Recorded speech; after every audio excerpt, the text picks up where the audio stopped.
si Schubert vient pas à vous, il faut y aller. Donc c'est par cette phrase que l'aventure a commencé il y a un peu plus d'une dizaine d'années. Alors ça aurait pu être Mozart, Bach, Brahms, tout simplement parce que cette phrase, elle a été prononcée par Gisèle Magnan. Alors voilà, Gisèle, elle est pianiste concertiste, donc son travail c'était de faire des concerts dans les plus grandes salles du monde entier. Et on a eu ras-le-bol d'être cantonnée à des grands théâtres, à des grandes philharmonies et de jouer pour un public qui était acquis, qui payait sa place très cher et qui connaissait parfaitement bien la musique classique. C'est pour ça qu'elle a pris Schubert, parce qu'elle jouait beaucoup de Schubert. Elle s'est dit, ok, je vais créer une association. Cette association va s'appeler les concerts de poche, comme les livres de poche. Et l'idée, c'est d'amener la musique savante partout. Et dans le partout, c'est principalement les endroits où on va peu. C'est les campagnes profondes où finalement, il faut faire beaucoup de kilomètres pour aller voir un grand concert. Elle n'a pas seulement emmené les grands concerts là-bas. Elle a surtout emmené les très grands artistes, donc les artistes qui jouent à guichet fermé dans toutes les grandes salles du monde, se retrouvaient dans une petite voiture à aller dans des campagnes reculées, dans une salle des fêtes pour s'adresser à un public qui n'était souvent jamais venu au concert. Je vous propose de regarder quelques images. Pourquoi c'est une idée formidable? D'abord parce que ça oblige les musiciens à aller vers le public, alors qu'en général, il attend toujours que le public vienne à lui. Ils vont justement dans des lieux où les gens ont vraiment plaisir à découvrir et vivent comme une fête le fait qu'on leur apporte et qu'on leur propose justement des concerts. Il faut absolument des artistes qui permettent de décloisonner des mondes qui trop souvent s'ignorent. Et en fait, la musique n'est pas réservée à une certaine élite.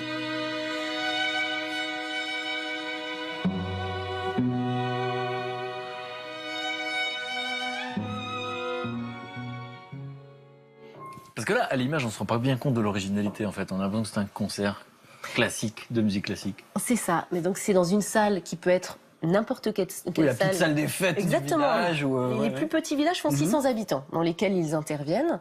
Et ce que vous avez vu au tout début, donc l'air de Toreador de Carmen, qui est chanté avec, vous avez vu, il y a une chorale qui est composée d'enfants, de personnes plus âgées. C'est ça l'originalité de la démarche. Il y a non seulement le concert, mais il y a en plus tout un travail avant pour faire découvrir une œuvre, un travail intergénérationnel où on apprend pendant plusieurs semaines, plusieurs mois. Aux gens du village. Aux gens du village, complètement. On leur propose de venir chanter, d'apprendre le morceau et après de le chanter avec ces artistes. Là, vous avez vu le quatuor Modigliani, par exemple, qui est un quatuor qui se produit partout, qui était dans le petit ensemble qui accompagnait les enfants. Et après ça, ils ont leur concert où on a Schubert, Mozart et Brahms. C'est-à-dire qu'en fait, d'habitude, ils jouent à la Scala de Milan, exactement. Au Metropolitan de New York, etc. Et là, ils vont dans une salle des fêtes. Exactement. Et donc, c'est les gens les plus prestigieux, ceux qui sont les plus demandés, qui vont voir les gens et ils leur apprennent. Parce que j'ai effectivement remarqué ce chœur particulier, on a l'impression que c'était le public qui faisait le chœur. C'est le public qui fait le chœur. C'est chouette. Et dans ce travail, justement, de préparation, il y a... Gisèle essaye toujours d'être très, très honnête. Il y a des gens qui viennent, qui ont vu qu'il y avait ces grands artistes qui se produisaient, donc ils ont réservé leur place pour venir, mais elle réserve 50% de la salle, donc si c'est des petites salles de 400 personnes, elle réserve au moins 200 places à toutes les familles et tous les gens qui sont jamais venus au concert et qui ont travaillé autour de ce projet-là. Donc qui vont chanter et qui après vont découvrir une œuvre qu'ils n'ont jamais entendue normalement. Alors, réaction spontanée. Oh, moi, je trouve ça extraordinaire, parce que je pense que c'est ce que les gens attendent. Puis réunir des gens comme ça, qui sont pas à la base faits pour chanter et qui se mettent à chanter, vous imaginez quand l'orchestre est parti, les souvenirs qu'ils ont laissés. Bon, je pose la question au plus cash, Loïc.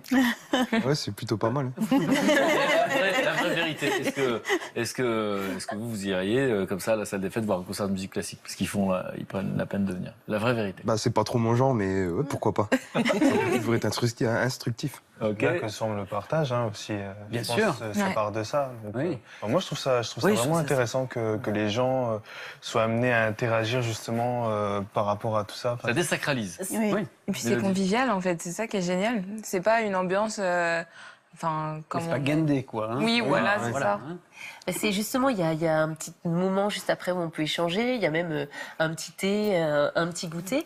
Mais indépendamment de ça, ça permet de découvrir ce qu'est vraiment le travail de ces artistes, de discuter avec eux, de comprendre de quoi ils font leur journée. Parce que quand on commence à rentrer dans le quotidien, justement, on crée du lien, on tisse du lien entre tout le monde et on permet à tous ces enfants, tous ces adultes de découvrir, d'être créateurs et de découvrir un univers qu'ils n'auraient jamais rencontré. Mais toi qui as fait partie de ce monde-là? Parce que tu es violoncelliste. Contrebassiste. Contrebassiste, que je n'ai jamais vu faire de la contrebasse encore.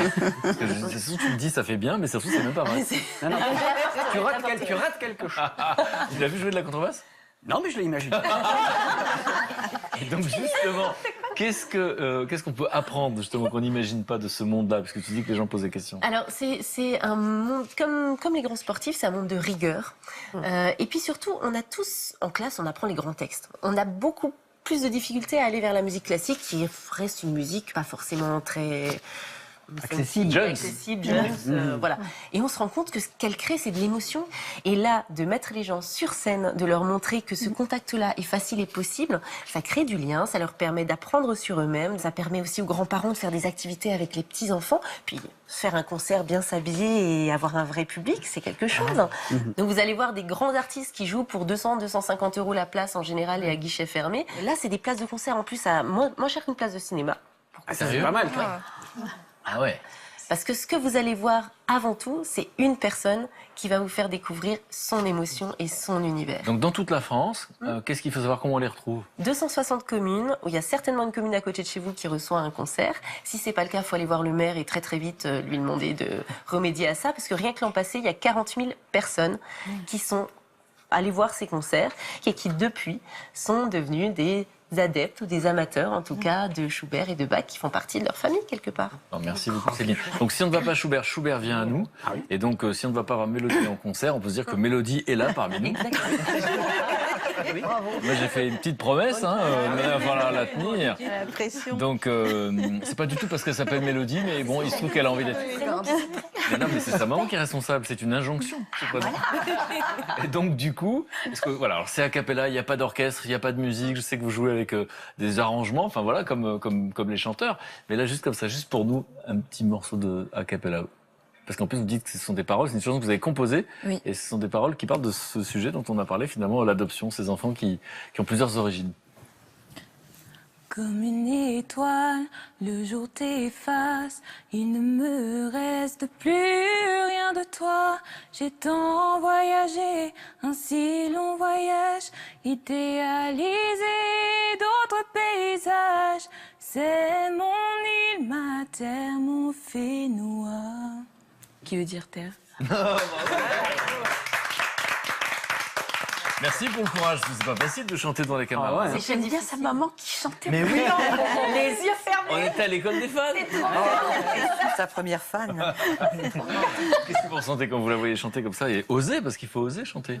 Je suis très fière. Bravo. On va suivre ça de très très près, Mélodie. C'est votre nom d'artiste? Ah, c'est pas votre vrai nom en fait, c'est votre nom d'artiste. Comment on vous retrouve si vous entendez vos chansons? Mahana, M-A-H-A-N-A, qui veut dire soleil en tahitien. Yoga. D'accord. Voilà. Ou sur Facebook, Mélodie Semenizov. Ou sur Facebook, Mélodie Semenizov. Elle a déjà un agent. Voilà, un souffleur en théâtre et agent. Merci.